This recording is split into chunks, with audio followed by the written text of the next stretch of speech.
You're about to listen to Perfume on the Radio, a periodic radio show and podcast where we explore the world through the lens of scent. Smells good, Mom. Make any space the space. Whiffers. Do you suffer from scent aesthesia? This is Perfume on radio. Tune in, it's just a stereo. This is Perfume on the radio. On Lookout FM. You're listening to Perfume on the Radio on Lookout FM.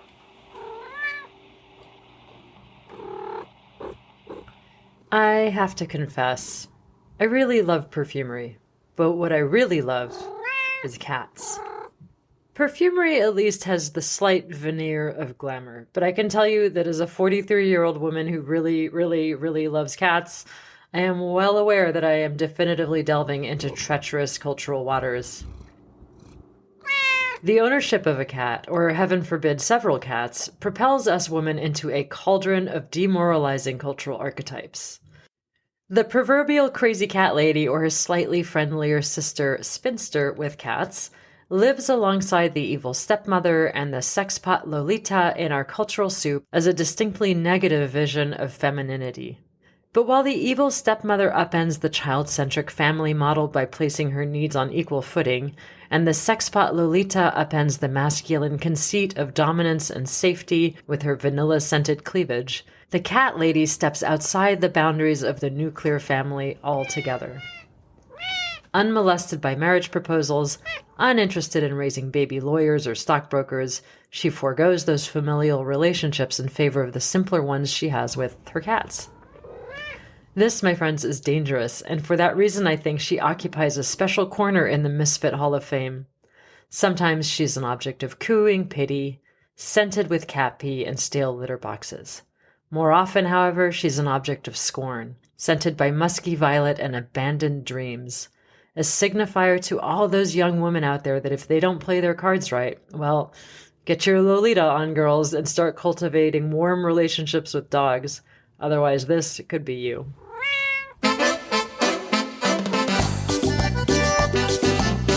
I know that this is all probably changing as gender gets re-examined and having children becomes less of a thing, and older single women are embracing their intentional fate.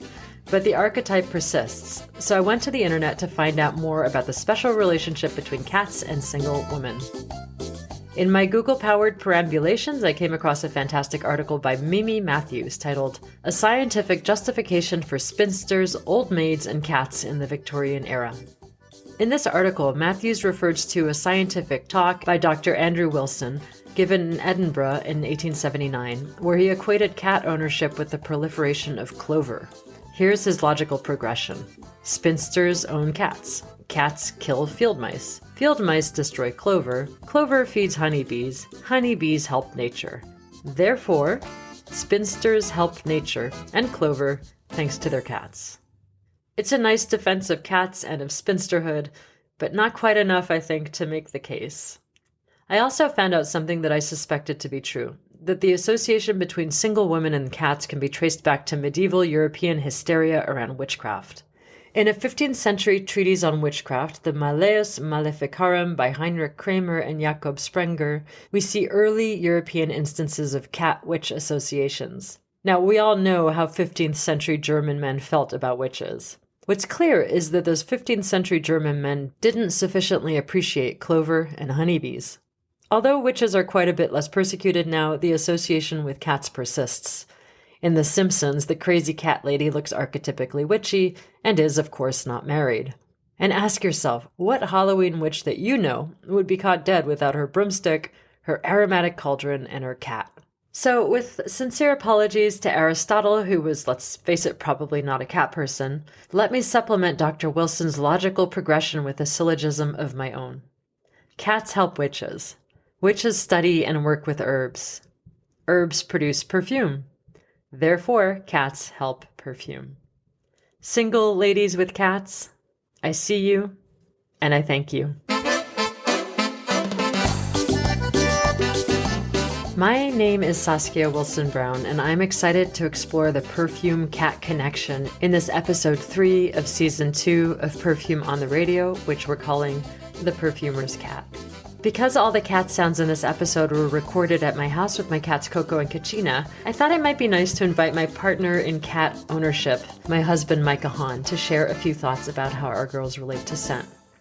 In addition to suffering my scent escapades, Micah is an award-winning designer whose typography work is collected in the Bibliothèque Nationale in France, and who has overseen the design departments at Channel One News and the acclaimed design team at Current TV. He's garnered well more than a dozen broadcast design awards for his work rebranding TV networks and much more. And in his spare time, he designs typefaces, and that's not when he's working on his 67 Chevy Nova.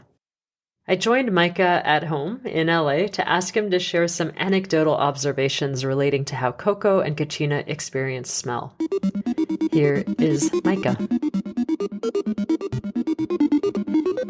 So, Micah, I'd like to start just by asking you about our cats. Who are our cats? We have two cats. They are sisters that we adopted from Santé d'Or Rescue about 7 years ago. And what's so cool about them?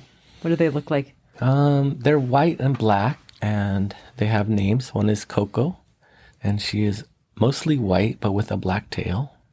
And Kachina, who's more of a patchy black and white. And they both have sort of almost matching masks.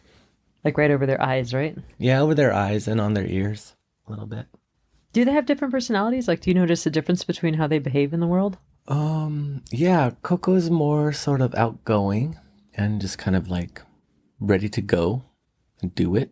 And Kachina's a little bit more reserved, sort of wants to get a sense of the scene before, assess. She has to assess before sort of getting involved. And how does that translate to how they relate to scent, do you think? They both understand the world using scent. One of their ways of understanding the world is through scent. And so if I were making something in the kitchen and I were to offer either of them a smell of whatever it is I'm, cutting or cooking, they will both take a smell. And generally, both of them will be disinterested. Kachina's a little afraid of things sometimes, huh? Yeah, Coco will take a smell, but will be sort of disinterested, and Kachina will be very skittish about not wanting to smell. But there are things that they both really like. Yeah. One of those things would be taco fingers. What are taco fingers? Just for people who might not know. Well, for instance, when we go out, sometimes we will go to the taco truck by the car wash on Alvarado and Sunset. Very good, El Flamin'. And we'll come home. They will both take long turns smelling our fingers with their ears back, which means that they are into it. Ears back, eyes closed, smelling deeply means that they love it. They are engaged and love it. And then recently I brought a bunch of things back from work from the Institute to test them with, right? And to refresh your memory, I brought back Verbena? No verbena. I brought back civet. I brought back indoline, which is sort of like a synthetic version of a smell that is emitted by flowers as they're rotting, to simplify. I brought back musk, and I brought back castoreum, and then I brought back lavender. And we put them we put strips dipped in these smells, put on the table, and then we presented them to both the cats. Do you remember any of the results of this experiment? Oh, I do. Wait, quick interruption, because here comes Coco.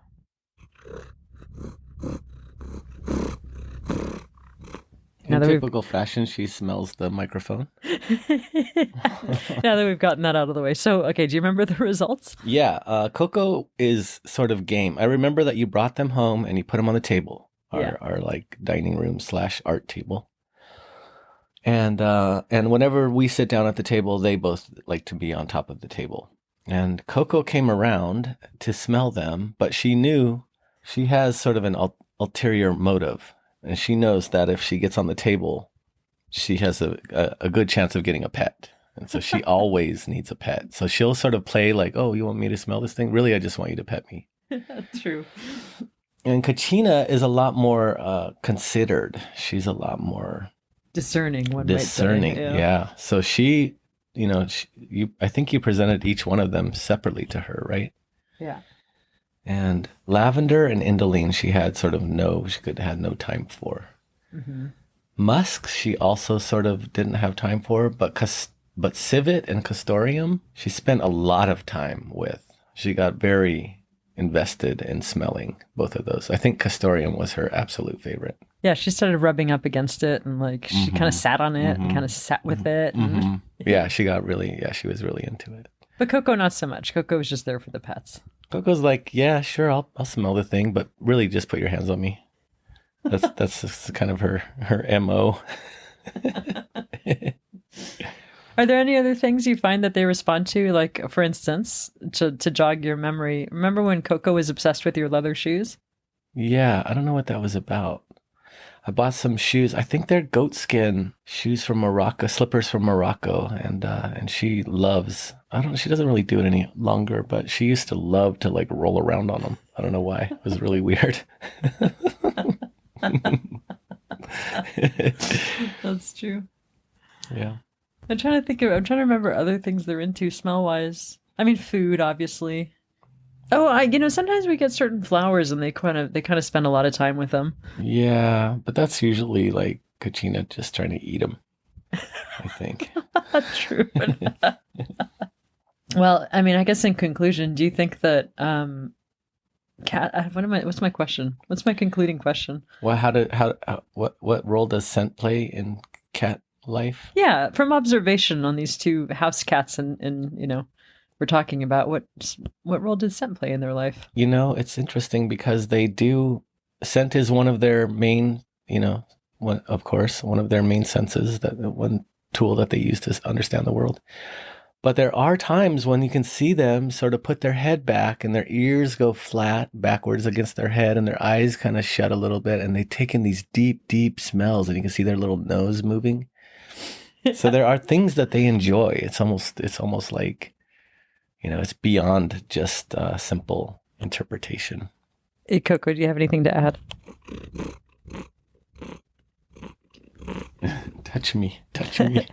That's Coco smelling the microphone in the hopes that we'll give her a pat. Well, thanks, Micah, for joining. You're welcome. Thank you for having me. Bye, Coco. That was Micah Hahn, designer and cat father. You can learn more about Micah's design work at autumn70.com. Our next guest is a familiar voice on this show, our go-to human for all things Egyptian, and today for all things cat. Robyn Price is a doctoral candidate at UCLA's prestigious archaeology department, has an MA in art history, Egyptian art, and archaeology, a separate MA in anthropology, linguistic anthropology, and a BA in archaeology of the ancient Near East and French. She's interested in sensory archaeology and is one of the world's budding experts on the senses in ancient Egypt. But today she joins us to share a bit of research about cats. Here's Robyn. Ancient Egypt was around for a long time. If we want to talk about the beginning of cities or large concentrated groups of people, we're talking probably around 3,500 BCE. Okay. And usually the standard pharaonic Egypt, so the period where there were, quote, pharaohs, goes up until the Ptolemaic period, which is when Alexander the Great showed up in the 300s. So a lot of the information we have about cats specifically comes from this time when we're talking about Alexander the Great. Mm-hmm. Before that, most of it is limited to this kind of discussion about lions and cats. And so you're going to hear me try to keep them kind of separate because they do seem to have a different appreciation.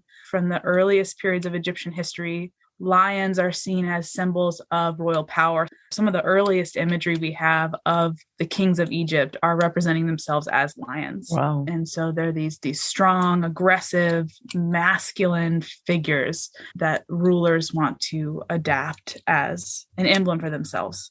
When we get into later periods and even the later Old Kingdom, one of the earliest periods of unified rule, female lions and also cats take on this dual role between being a protector, protecting your young, keeping people safe, and also being an aggressor. Mm-hmm. So being a ferocious, violent figure. Mm. And that kind of dual role attributed to leonine goddesses, so goddesses with a lion form, and cats kind of continues on throughout Egyptian history, but really gets fleshed out in these later periods. So there's a sort of ambivalence about the role of these beasts. Yeah. Yeah. Interesting. I should say most of what I'm talking about now is mostly going to be coming from religious views, right? So a lot of our earliest data on cats is coming from the goddesses that are represented as cats. So rather than cats themselves being these divine figures, it's their association with divine beings that they become worshipped and respected. I see. A cat's just a cat, but a cat goddess. Yeah, exactly. Okay, got it. The ancient Egyptians did have pet cats. For example, one of the most well-known cats we have from ancient Egypt is that of Tutmosis or Jehudi Mes. He is the crown prince, or the eldest son of Amenhotep III, who's a really famous 18th dynasty pharaoh.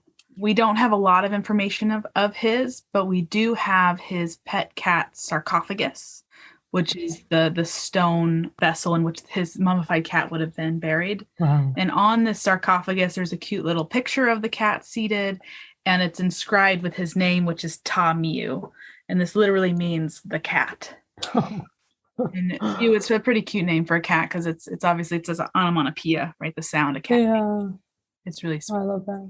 But we know that cats were domesticated at least since 2000 BCE in ancient Egypt, so a little bit before Ta-Miu. They were definitely keeping them around as pets, probably as to kill pests mostly. But obviously there was some type of endearment shared between the parents and the cats themselves. Yeah, as there is now. So did you find any relationship between, I don't know, there's a sort of one of these tropes going around in the perfume world that like the relationship between perfumers and cats, comes to us from ancient Egypt. And did you find any evidence of that? There's a little bit, but there's not a lot. The two main leonine goddesses or cat goddesses are Sekhmet and Bastet. Sekhmet is the female consort of the god Ptah, who was a male deity in Memphis, which was the capital of ancient Egypt in the Old Kingdom. And she was seen as the mother of Nefertim. Nefertim, though he is sometimes represented as a lion-headed god, is most commonly represented as a child sitting on top of a flower, a blue water lily. And he is recognized as the god of perfume, which of course it's not really perfume, but more like scented products, scented oils, unguents, these kinds of things. So like Sekhmet, Bastet is also sometimes seen as the mother of Nefertim. Bastet is also a leonine goddess. She is represented as a cat and also as a lion-headed female figure. But what's interesting about her is that her name literally means she of the ointment jar, Bestet. And a best jar is a jar typically used to contain unguent. So if you think about this idea, she's literally the vessel that carries Nefertim, who is the god of perfume. So we do have a little bit of a connection there, seeing her as, she is a cat figure and she birthed the god of perfume. But in terms of bigger connections about the significance of that, or that doesn't even come up very often beyond this kind of lexicographical or, the wording itself, the letters. I haven't found much of a connection. But that's already pretty fascinating that there's at least a lexicographical connection.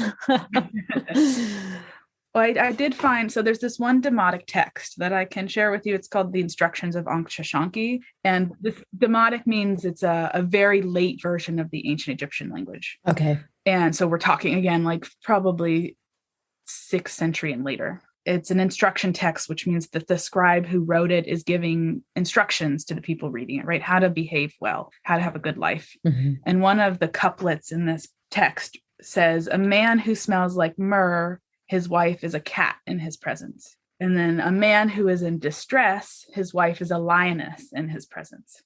And this is a pretty interesting thing because it's contrasting the idea of smelling like myrrh with being in distress. Interesting. Right. As well as this idea of the cat versus the lion. So, how would you interpret that from an Egyptian perspective? One of the main ideas is that to smell like myrrh means to smell like the gods. Especially in earlier texts, we see the deceased figure, whether it's the king or some elite person, wanting to smell like the gods in order to be accepted like them in the afterlife. And the gods specifically are thought to smell pleasant. And often this is interpreted as related to myrrh, or at least what we think is myrrh. So it could be a man who is divine or something, that the wife takes the form of a cat, which is more often associated with this idea of protector, but less of a violent, fierce protector, but more as a loving or nurturing figure. That doesn't make a lot of sense to me. I think more likely it's kind of this cultural value of scent, where if you're smelling like myrrh, you're relaxed, you're having a good time, you're happy. Maybe you're at a party. You see these banquet scenes where people are just decked out in flowers and being anointed with scented oils and just soaking up all of the good scents. And the texts that accompany these scenes of banquets talk about people having a good time, a heru nefer, have a good day. Often having a good day is associated with good smells. And so when the man is in a good mood, when he's happy, the wife is happy, right? A happy wife, a happy life kind of thing. And then the opposite of this is when the man is upset, maybe he's mad, then the wife is fierce or can be violent. Whether this is on his behalf or pushing back against him, is left up to interpretation, I think, with this English translation. Wow, that's so cool. I think the other connection of cats and scent that I can draw out here a little bit is by the time we get to the 6th century, one of the big things is these massive necropoli, so these burial places of animals. And they have these for cats. And we're talking hundreds of thousands of cat burials over a period of a few hundred years. And they also have these for dogs, and they have them for all kinds of ibises. It's a type of bird. And these necropoli are evidence that there was an industry around mummifying animals for religious purposes. People would come and buy these mummies, presumably, or trade for them. And then they would offer them to probably Sekhmet or Bastet or some god associated with cats and ask for something, or ask for something to be stopped. Maybe they think they're cursed, or they're having nightmares, or somebody stole their donkey, right? So they'll offer these cats as an offering to help appease the gods to get whatever it is that they're asking for in return. Some of the cats, they're not full cat mummies. Sometimes it's a couple bones. Sometimes it's plant material, but they're shaped into the form of a cat. I like to see it as this economic, like shady exercise going on, where they're maybe they didn't have enough cats that day. Maybe somebody wanted to save a few coin, right? But they're creating these mummies and then offering them. The flip side of that is that maybe these mummies could be equally effective, or maybe they were cheaper, as long as they had a bone or part of a bone or looked like a cat. But I was reading about these mummies, and many of them that they found at Memphis, the same place we were talking about before as a center for Sekhmet, the lion goddess, they had cranial fractures, which tells us that the cats were being specifically raised to become mummies. Oh, man. Participate in this industry. Poor cats. But many of the mummies, connecting it back to scent, were coated in resin and presumably perfumed oils in the same way that human bodies were. So they are still taking on this scent, which is related back to this idea of divinity. This mummified cat is going to be closer to the divine figure that is being worshipped, or will be more accepted by them because of the divine scent applied to them. Robyn, are you able to give just a broad view of what your thesis is about, or what you're working on right now? I'm looking at the scent industry in the New Kingdom in ancient Egypt. And so the New Kingdom period starts around 1550 BCE and goes into 1050 BCE, hereabouts. It's the period where Tutankhamun was alive. It encompasses the Amarna period with Akhenaten. It's Hatshepsut, Nefertiti, Ramses the Great. So all of these big figures that people know very well. And one of the reasons it's a popular period is because this is really the time when Egypt is moving outside of Egypt. Now we have immigration, we have interactions going on well before this period, but the New Kingdom period is going to be what many Egyptologists call the first empire, the first Egyptian empire, where they're traveling and taking land for Egypt. So it's an interesting period. And what I'm looking at this time period is the role of scent and how it was used to help organize the social structure in ancient Egypt itself. We know that the senses are culturally constructed, that everybody has a different idea of how the body engages with the environment. We're not just talking about science, but we're talking about cultural value. Mm-hmm. And because of that, as an archaeologist, if we want to study the past, I argue that it's important to be able to understand how the people being studied viewed their senses, how maybe they didn't have 5, maybe they had 6, maybe they had 10, maybe they didn't have a concept of the senses. As far as I can tell, the ancient Egyptians don't have a word for the senses, which is interesting. It's usually embodied in the word heart, one of the words for heart. We know, like I was saying from earlier periods, that scent is central to their religious views, that the invisibility of divinity can be recognized through their scent, that it imbues objects and dead bodies and dead animals with divine properties, allows them to transition successfully into the afterlife and be protected. What I've noticed in my research in the New Kingdom period is that scent is becoming more widely demanded and accessible as a result of that increased demand. Interesting. Scent is bleeding into things like love poetry, right? How do you express your love for someone? Well, you can talk about how they have the scent of Punt, which is a semi-mythical location. It existed, but it gets this kind of mythical status associated with it as time goes on. It also is used in medicine. You can heal wounds through fumigation.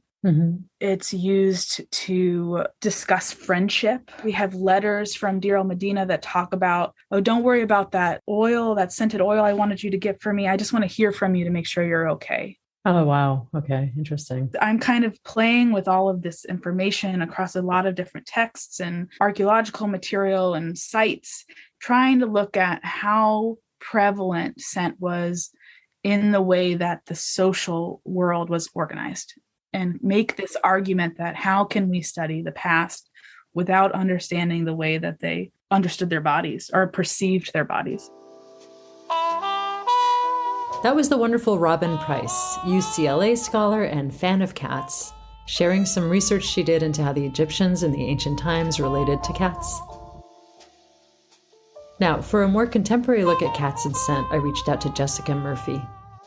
Jessica runs a blog called Perfume Professor, where she draws upon her art historian and museum background to explore the meaning of scent, history, and pop culture. Since 2015, Jessica has given presentations about the history and culture of fragrance at venues across the United States. She's awesome, and I started our chat asking her for early instances of cats in advertising. Here's Jessica.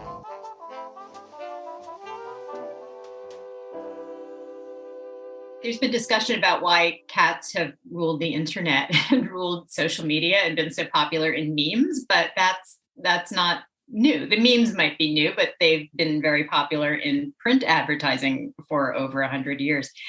Cats show up in American advertising in the late 1800s. So you do see them for things like soap and occasionally an eau de cologne, but they're also there for stockings, for laundry detergent. They pop up in a range of products. So how do you explain this human fascination with cats? Like, what is it with people and cats, you know? I think to begin with, they're familiar. They've been a household pet. They have faces, they have features that we can put expressions onto or read expressions into. And then I think they have a little bit of a duality that's kept us interested. They're very domestic. They can be very tidy and very cozy and very routine.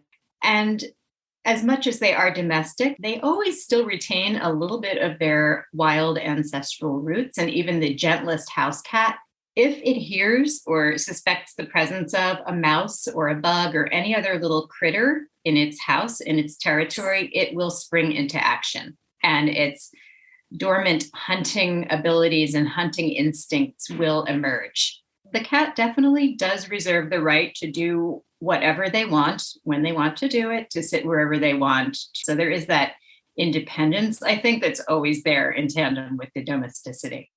So you shared with me some examples of perfume advertising that featured cats. If I recall correctly, the first one was My Sin by Lanvin. Would you tell us a little bit about that? This is an ad that ran from about the 1950s through the mid-1960s in the United States. This is a French perfume being marketed to a mainstream American audience. And there's an illustration of a sleek, slightly elongated black cat, completely filled in black, except for its eyes, which are looking at us. And I believe somewhat mischievous. And then behind the cats, a group of kittens illustrated. And they've added tagline, a most provocative perfume. And they've added some new copy, including the phrase wicked, wicked charms. That's quite a tagline. Yeah, a most provocative. And the name is provocative. Long before poison or obsession, there was my sin in the 1920s. So it always had that element of daring, I think. And then you get this naughty little cat, and it manages to express a lot just with those two eyes staring at you. And then the kittens behind it. Why is it provocative? It's a black cat, and we still see black cats every year around Halloween. They have association with witches, with the occult, with darker magic. And that's a long association for cats in Western culture. Since the Middle Ages, cats were considered possible familiars or occult companions to witches, a type of demon. Mm. I'm not sure exactly what the kittens are meant to signify. Are this cat's kittens?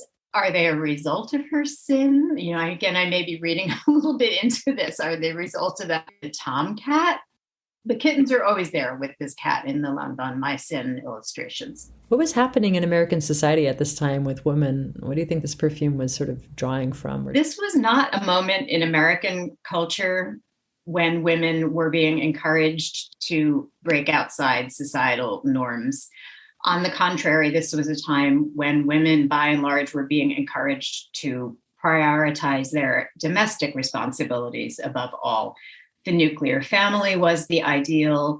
The suburban household was promoted as the aspiration in post-war America. So it's interesting to me at a time when American women are not being encouraged to express their individuality or their sexuality.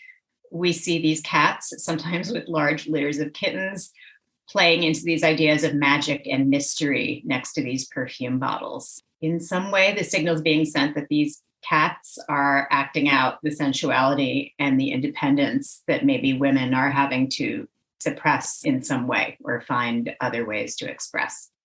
So you shared another perfume advertisement with me that made use of cats in the mid-50s. Would you tell us about that? Yes, this fragrance is not as well known today. It is Jacques Griff, and the fragrance is named Mistigris. Launched around 1953, and Mistigris apparently is a French word. It's an equivalent to kitty cat or pussy cat, kind of a nickname for a feline. It is also another name for the Jack of Clubs card, so it has multi-layers of meaning. Jacques Griff hired the brilliant illustrator René Gruot to create the visuals for its Mistigris ad. Gruot is known for the iconic perfume ads for Dior from the 1950s through the 1970s. He has a very distinctive Art Nouveau influenced style. And here he's given us this fabulously composed creature. It's really, I think, a cat-woman hybrid. It's neither fully a cat with a human face nor a woman in cat costume. It's somewhere in this liminal space between human and beast. And she's looking over her shoulder. She's wearing lipstick and eyeliner. She has a collar of a big blue ribbon with multiple bells on it. And then another big blue ribbon strategically placed sort of near her bottom at her tail area. And I think a suggestion of a white skirt below the body, but it's left really ambiguous. And there's certainly a playfulness here. There's the association with the card game, which is made more explicit in some other ads and packaging for this perfume, where there are additional details added to incorporate the cat woman into a face card. So Jacques Griff is playing with both meanings of that term. But overall, the sense of play and mischief is, I think, what's most striking us. And the cat here seems to become an alter ego for women even more explicitly. I have to say the cat Jessica's speaking about is actually a little bit bizarre. So if you're curious, please check out perfumeprofessor.net, where Jessica has created a blog post that shows some of the images that we're discussing here. Okay, so Jessica, what about contemporary perfume advertising? Are you seeing ads more recently that continue this cat perfume connection? Yes. And again, still never as much as I would like to, but I do see them, especially for luxury brands like Bulgari or Cartier, both of whom have used panthers or lions or different types in their ads. As far as the more domestic cat, the house cat, Miu Miu did a really adorable ad for its first Miu Miu fragrance with a black and white kitten facing off with a young female model. It didn't seem to have any particular deeper meaning to me, but it was eye-catching. It was adorable. Katy Perry Purr has a cat ad, which to me sort of shows why I find some contemporary advertising less interesting than ads from the 50s or 60s. There isn't much room for nuance or imagination or interpretation here. It's Katy Perry in a cat suit. And this is for her celebrity perfume, Katy Perry Purr. But I suppose it is fun and eye-catching, and it still makes this female-feline connection. One of the photographic ads for Lanvin, My Sin, has been repurposed by Eris Parfums, an independent brand founded by vintage perfume expert Barbara Herman. She has repurposed that vintage ad for her fragrance, Ma Bête, My Beast. And because she is someone who thinks about fragrance and gender and fragrance and agency and who's telling the story, I'm intrigued by the fact she chose that ad and a new twist. That was the great and lovely Jessica Murphy. And after we spoke, she collected a bunch of the ads we talked about and put them into a blog post over at her website, perfumeprofessor.net. Go check it out. Our next guest is perfumer Ashley Eden Kessler. In addition to a thriving perfumery practice under the name Studio Sentir, Ashley is a committed educator, sharing her love for the technicalities and the art of perfumery with the world since 2013. She studied architecture, and then she attended the Grasse Institute for Perfumery to study perfumery, and today she joins us from her home in Los Angeles. I started our chat asking Ashley if she saw a correlation between perfume people and cat people. Here's what she had to say. I think I do.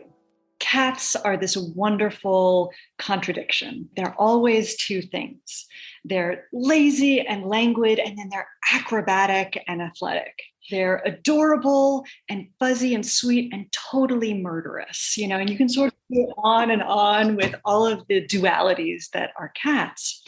When I first started meeting perfumers and, trying to figure out what kind of people they were and what brought them to this work, so many, like maybe certainly more than 50% of the people I talked to either had wanted to be architects or had been architects. And that was true for me as well, right? Like my early education was in architecture before I found perfumery. And for me, what drew me to that and what drew me to perfumery was this reconciliation of opposites and this sort of synthesis of both sides. It's art and it's science. And I feel like the soul of a cat and the experience of being around a cat just sort of confirms the wonder and the sort of thrill I get when you manage to bring those disparate things together and hold them as a totality. So is that how you explain this correlation that you see? Is it? I think so. And then, there's some other things about the personalities of cats, the way that they're forever curious. You open a cupboard that hasn't been opened in a few days, and the wonderment and excitement that a cat has about like, oh, I have to see that, that sort of adventurousness and exploration. I feel like the practice of perfumery is so much about maintaining curiosity. And the way that you never finish learning, your experience is always sort of mutable and changing, and your perspective is changing, that there's some sort of just soul level simpatico-ness about cats and the practice of perfumery. And, they're so romantic too. I mean, they have to spend a significant period of time every day staring out the window and, wondering about the world and pondering existential issues, or at least that's the way it looks. There's something deeply soulful and romantic. And I feel like perfumery is very much that as well. So who is your current cat friend? Who's your buddy right now? So I have a few. I recently fostered a couple kittens who are no longer kittens. I think they're about full grown now, and they're just marvelous. There's a boy and a girl, Charlie and Cleo. Charlie is actually the girl, and I think she was named for her resemblance to Charlie Chaplin. Her little nose is black, and it looks like a little Chaplin mustache. But I have to say, she's got the crazy face. It's a little more Charles Manson. It took me a while to get used to looking over and seeing her incredibly open, staring, slightly crazy-eyed face looking at me. But it's just adorable and so endearing. And the other one is Cleo, and he has this big Cleopatra eyeliner on his face. And he just always looks forlorn, like a painting of a young Dutch sailor rendered in, the 1800s. He's just always looking off into the distance, a bit nostalgic and longing, and I just adore them. That's awesome. So, and then you have a third cat, I believe. You have a few. So he's very special, and maybe the best cat I've ever met. So he's technically my sister's cat. His name is Barry White. He is very aptly named. He is the most affectionate creature I think I've ever met. I love that cats are very independent and sort of they'll go off and do their own thing, and then they'll come around and be very selective with who they give attention to. Barry just wants love. He is constantly on my sister, on her chest, face to face, like lovers. Wow. And he's just so, so sweet and just wants to be with you. And of course, cats have a pecking order. So when my sister's not there, all of a sudden he's all about me. Uh-huh. And I'm very happy to play second fiddle and get some of Barry's sweet, sweet love. That's awesome. I had this experience recently, and I'm sure most people with pets know that they're very keyed into your emotional state. But I received some very sad news, the loss of someone very dear to me.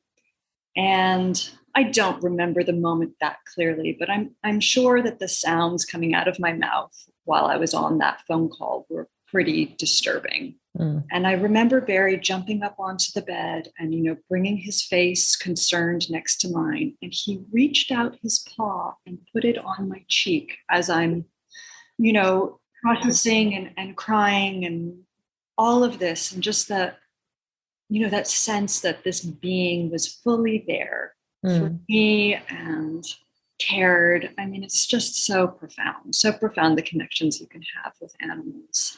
Yeah. Good Barry. Wow. Yeah. So let's pick one cat of your three. Let's pick Barry White because he's your permanent cat. How does Barry White smell? It's interesting. I mean, his fur is really odorless unless he's been getting into something. And, cats kind of do, they disappear for periods of time. And you always sort of wonder, do they go to another dimension? What's happening? But, if he's been in the closet where there are cedar chips to keep the moths out, you can pick that up a little bit on his fur, or if he's managed to get into some trouble in the garbage or something like this. It's like this little clue to the mystery of what this cat has done with his day. That's awesome. So the fur is pretty neutral. The mouth of a cat, fortunately, is usually closed, but that is some seventh circle of hell odor.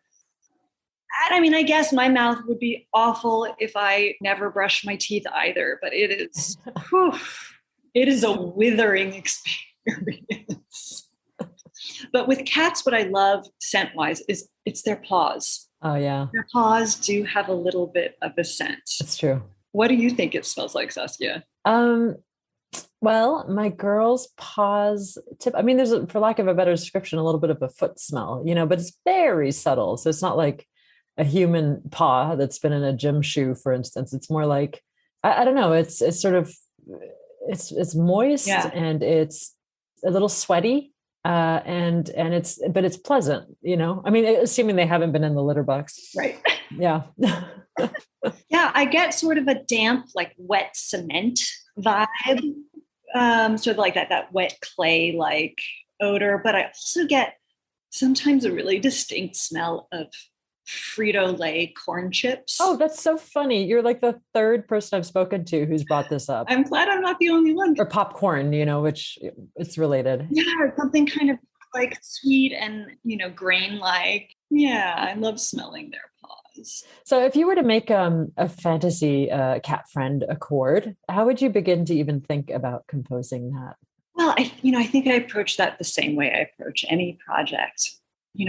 I just spend some time thinking about how would I describe it, right? So for a cat, there's all that like nuzzly enveloping softness of their fur, musks, cashmeran, and things like that just feel like wrapping yourself in something silky and warm and cozy, like touching their fur. Yeah. And, a little touch of something animalic because they're animals, probably civet is the cattiest note, but like just a trace, and then I think about, their personalities, that they're like sort of sophisticated and regal. So I try to find something that I associated with that quality and something unexpected for sure. Mm-hmm. Maybe something a bit sharp, like, teeth and claws, because there's all the soft furriness. And then there's all that, the murder mittens and nibbly bites and all of that. And then I think just because I have such fondness and affection for them, something innocent and sort of like baby sweet tumminess, like powdery, maybe like mimosa or heliotropin. And in fact, I worked with Sarah Baker on a scent that was inspired by the sort of leopard That's right. character. Yeah. I sort of look back at that construction and it kind of holds true, right? There was like some pepper for like the sharpness, some incense for the mystery, and all those good, nuzzly things and dry down. Yeah, it sort of came together kind of just like that.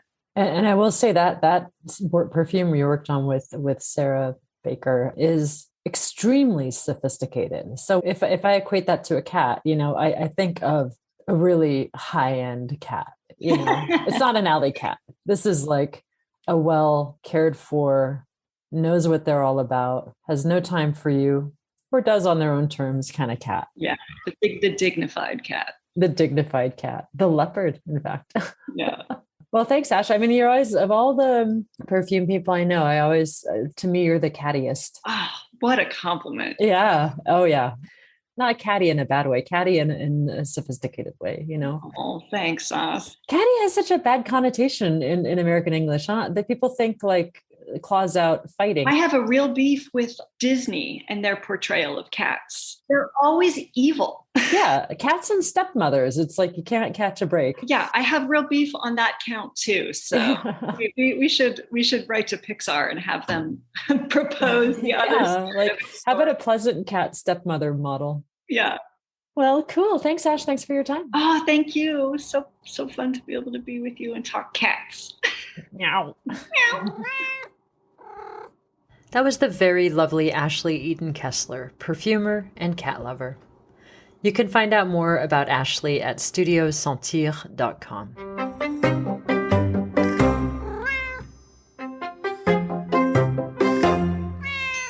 Our next guest is popularly known as the Cat Daddy. Jackson Galaxy is a renowned cat behavior and wellness expert and the host and executive producer of Animal Planet's long-running hit show My Cat from Hell. He's a 2-time New York Times bestselling author with more than 25 years of experience working with cats and their guardians. His bio is so long and so impressive that I can't include it all here, but suffice to say that Jackson has been featured on 2020, The Today Show, The Ellen DeGeneres Show, The Late Show with Stephen Colbert, The Tonight Show, Extra, The New York Times, USA Today, The Washington Post, and now right here on Perfume on the Radio. You can learn more about Jackson at jacksongalaxy.com, and he joined me from his home in California. Let's just get cracking if you're ready, Jackson. Is it okay if I call you Jackson or Mr. Galaxy? It's up to you. Mr. Galaxy would be really funny. No. Jackson is all good. Thank you for asking. Cool. So let's start with the really kind of general question, which is how important is smell to cats and their experience of the world?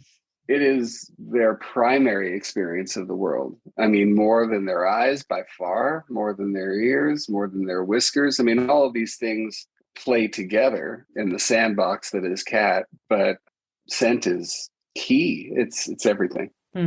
Yeah, I figured as much. I mean, just knowing how they navigate. My cats navigate our house with their noses. You can see it. Yeah, I mean, there are some studies that show that, and there's differing perspectives on this, but the cats can, by smell, locate their homes from like 1.5 miles away. Wow, that's crazy. Yeah. Does it take precedence over sight, do you think? I mean, I often wonder, for instance, when our cats recognize us, is it the visual they're seeing, or are they sensing us through smell, or both, maybe? I mean, when a cat experiences us, it's all the way around. But that said, our scent is a much more important component than anything else. So for instance, and people always ask me, like, how do I get my cats from scratching things? And then they realize that the places that your cats will scratch the most is your couch and your bed.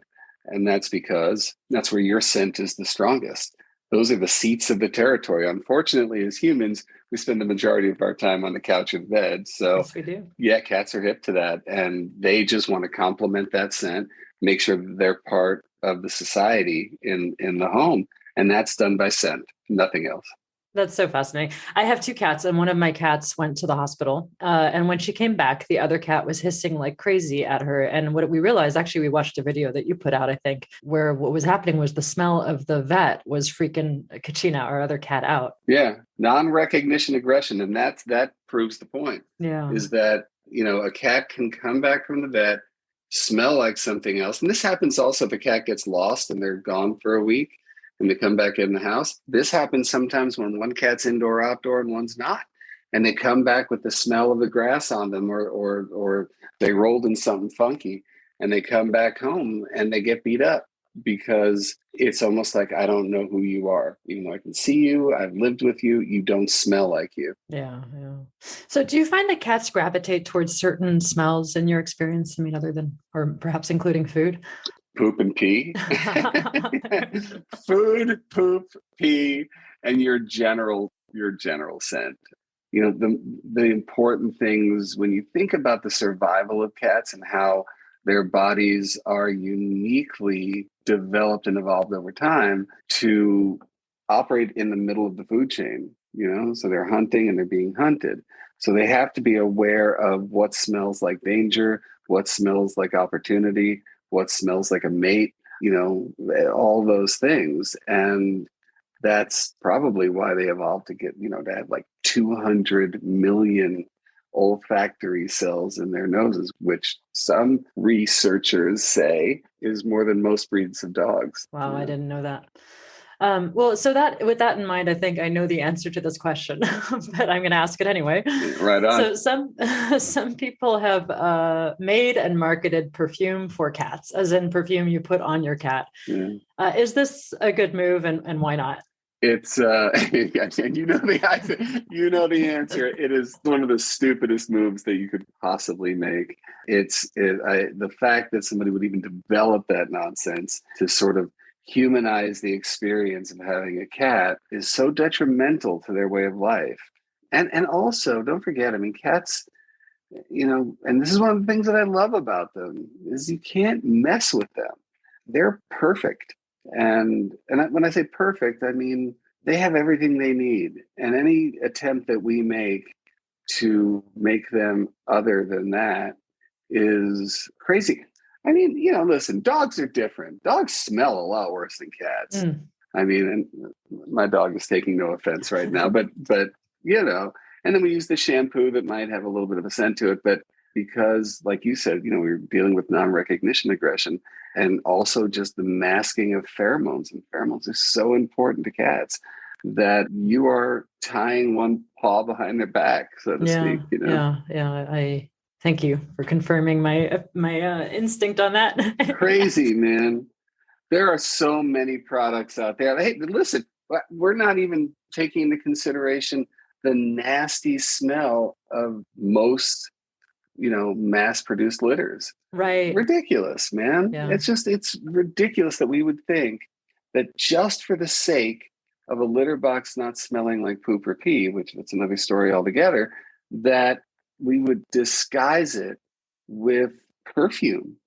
And when you take back into consideration what I was saying about 200 million scent receptors. Mm-hmm. So you're taking those 200 million scent receptors, putting them in a box, often with a lid on top of it, trapped with that smell. Oh, yeah. And you think that somehow that's good for them or attractive to them or, whatever. Yeah. Well, I guess that kind of segues into my next question, which is how can we better support cat happiness from the perspective of smell?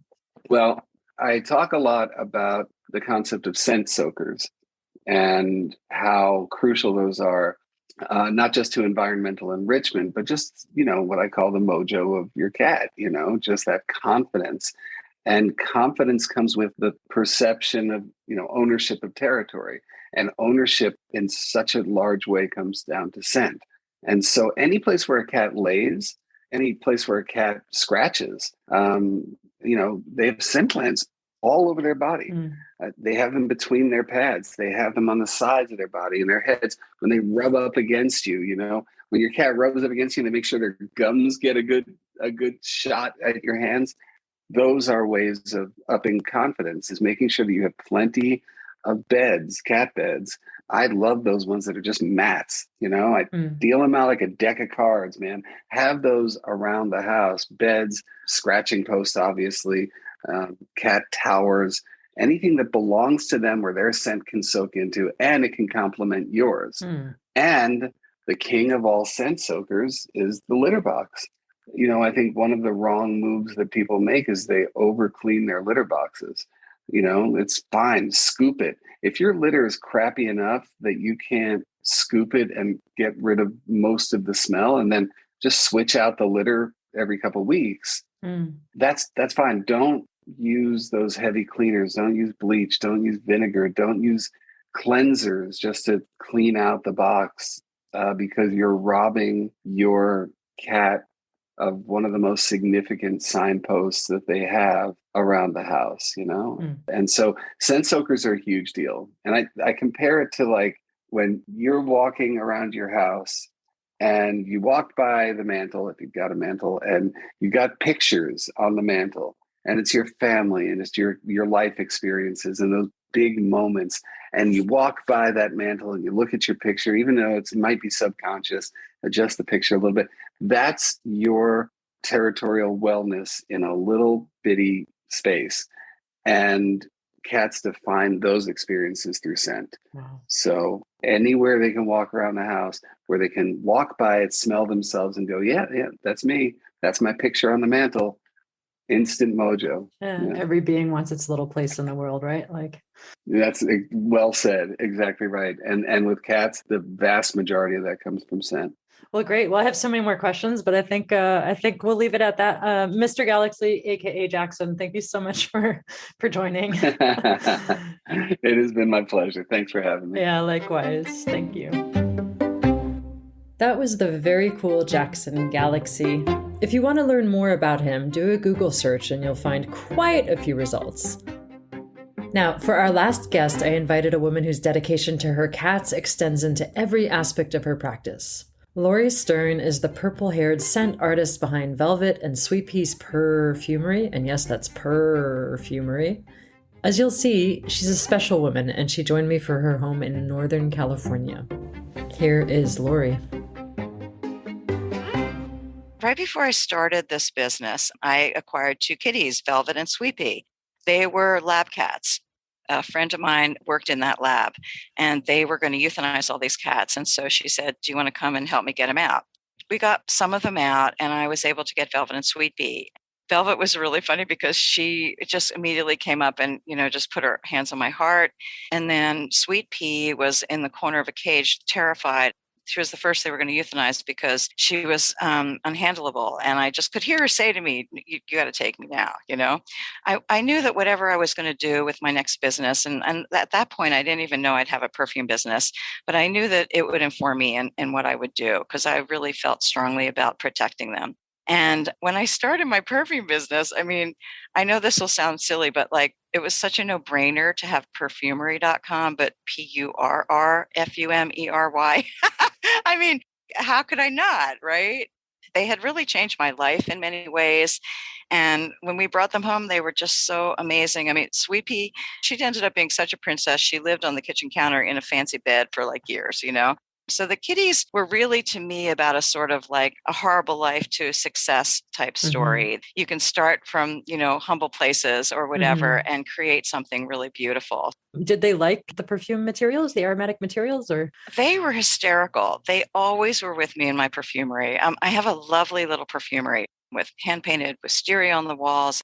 It just was my little magic sanctuary. And so there was like a little couch there, and the kitties were always with me when I made perfume. They were just my little muses, basically. Oh, that's so cool. Lab assistants. Yes, were there some totally. materials you saw them gravitating towards out of curiosity or shying away from? Or You know, they all really love being in the perfumery. I keep my perfumery door shut and locked, you know, because it's like a sacred space. As soon as I open it, no matter where the cats are, they go flying in there. I'm not picking out like a specific thing that they went crazy over.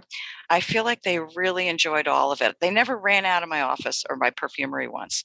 That's cool. They just would stay as long as they could. If I'm correct, you work with naturals. Is that correct? Yes, only Yeah. naturals. The naturals just really speak to me. I've experimented with other things because I thought like I needed to learn about them. But then I just really made this decision just to work with naturals. I love them. They can, make you high. Yeah. They can cheer you up. I deal with grief with them or loss. They're so profound to me that I couldn't imagine working with anything else. So on the topic of your actual perfume work, segueing a little from cats, but we're going to get back to cats. So It'll actually probably just naturally go back to cats. So. It will. Actually, in fact, I just realized I'm actually about to ask you about a perfume called the Black Cat. Okay. So right back to cats. You describe it on your website as a blend of cocoa, ylang ylang, blood orange, myrtle, aniseed. How did that combination of materials for you evoke the idea of the Black Cat? Well, I made it in the summer. I was thinking about Halloween, and I just thought, I have to make a Black Cat perfume for Halloween. Like, this is just ridiculous if I don't. So I was thinking all of the Halloween candies, you know, that I love, like aniseed myrtle, like licorice, chocolate, vanilla, no brainer, ylang, which I think has like a banana-y scent to me. I know this is insane, but it took me 5 minutes to make. Now, that's the only time that's ever happened. I mean, I have a perfume, Forever Young, limited edition. It took me 10 years. So Black Cat was just one of those fun, you know, didn't think too much about it. And, you know, it's so ridiculous because it's probably one of my best sellers, and I love it. It's so funny when that happens. It happens, you know, sometimes the muses just smile on you and it just works right away without fuss, you know. So yeah, it's a miracle. So the relation to the Black Cat, I suppose, then is through the season. The association between Halloween, black cats, and then the Halloween candy. Yes. And it, you know, I mean, it's definitely evocative of black cats. I think of witches, which were probably the herbalists of many centuries ago and were shunned, of course. And, you know, I mean, horrible atrocities. I think of black cats as being really feminine and in touch with feminine, which I think of perfume being in touch with a really feminine side. So there's many things that I can correlate to it. So actually getting back to your kitties, you know, do you ever think about them along olfactory terms? Like, would you ever interpret their personalities through scent? I know this will sound kind of silly, but when we got Velvet, we called her Love in the Form of Cat. She was our cat for beginners because little kids could kind of hold her. And, you know, she was just so chill and mellow and amazing. But she had inflammatory bowel disease, which means that she had constant diarrhea. So we worked on different foods over the years, but I would think of very indolic things for her. She's got lots of like jasmine in there, rich grandiflorum, riculatum, Get those everything. poopy notes. Yeah. Oh, yeah. And then sweet pea is really funny. I haven't made a sweet pea perfume yet, but a while ago, I was over a friend of mine's house, and she has the most beautiful sweet pea garden. And I just sat in the middle of it, and I could kind of pull out some of the chemical components of it, you know. And I thought I'd want to make a sweet pea homage perfume to her. I mean, I could just smell so much neroli and just really light, sunny, beautiful. really, because she was a little sweet pea. She was this teeny little tiny cat that was just precious. Oh, happy sweet pea. And she was the one who was a little bit hissy and scared in the beginning, right? She was petrified, and she really came out of herself. Well done. Yeah. Tell me a little bit about what your recent, releases have been, like a little bit about your practice right now, how you're living it and what you're doing. And well, I was asked to make a perfume for a fundraiser for the lemurs in Madagascar. It's a place called Centre Belvaio. Dr. Patricia Wright, who is pretty much like the Jane Goodall of lemurs. I've always loved animals. I've always donated to different animal funds and made my perfumes available for silent auctions. But I felt like I need to do this in a bigger way. COVID is really, this is what the scientists think, is it started in bats. Mm-hmm. And when they have these wet markets and they're cages and they're on top of a lot of other animals, they're pooping, and all this stuff comes out in it. And so they think that it crossed over into pangolins. Pangolins are eaten as a delicacy. They're the most highly trafficked animal in the world. Wow. But anyway, I was thinking about deforestation, and that's a big cause of why we're having all these too, because we're not supposed to be going into these places and eating and catching these animals. And, we're not supposed to be doing this. So I felt like I needed to do it in a bigger way. That was my decision to just make perfume and help endangered species. I mean, I'm 65. I feel like at this point in my life, I have to do what's really important to me. And it's really to help animals. So that was Luminous Lemurs. It's just nice that it was a hit. And I've been able to send thousands of dollars to this Centre Belvaio, which is incredible for me. Well done. Yeah. So Laurie, how would you say that cat fur smells, or that your cats smell?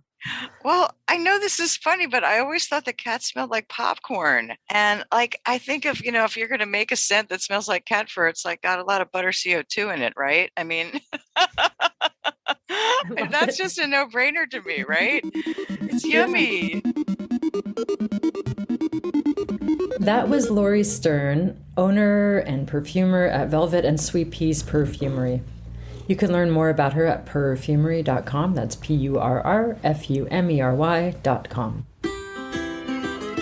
And that was our show, episode 3 of season 2 of Perfume on the Radio, an episode that we appropriately called The Perfumer's Cat. My name is Saskia Wilson-Brown, and it was my honor to do justice to our feline friends with this show. I hope I did. I want to thank the good people at Lookout FM for hosting this on their awesome radio station, and as always, the folks who made our interstitial music. You can find the music listed and links to our guests on perfumeontheradio.com. And that's it for this week. On behalf of Micah, Robyn, Jessica, Ashley, Jackson, and Laurie, and most importantly, on behalf of all their beautiful cats, I want to thank you for listening. Perfume on the radio. This is Perfume on the Radio on Lookout FM. This is Perfume on the Radio. Tune in just in stereo. This is Perfume on the Radio on Lookout FM. This is Perfume on the Radio. Tune in just in stereo. This is Perfume on the Radio on Lookout FM. You're listening to Perfume on the Radio on Lookout FM.